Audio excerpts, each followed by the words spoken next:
Having trouble with your Freelander 2 key fob? You're not alone.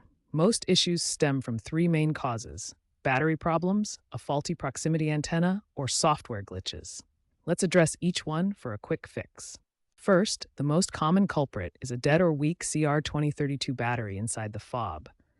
Replace it carefully, noting the polarity. If a fresh battery doesn't solve the problem, suspect the proximity antenna, typically located in the driver's side door mirror or A-pillar. This antenna communicates with the fob for keyless entry. Finally, software glitches can sometimes be resolved with a simple reset. Turn the ignition to the accessories on position, then press the lock and unlock buttons simultaneously for 5 to 10 seconds. Then cycle the ignition off-on. These steps should get your key fob working again. If simple fixes don't resolve the key fob issues, advanced troubleshooting is necessary.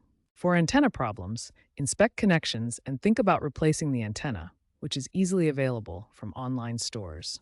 Always disconnect the vehicle's electrical system before handling the antenna to avoid risks. For ongoing software glitches, an OBD2 scanner can reset the body control module. Repeated problems after resets typically mean hardware failure.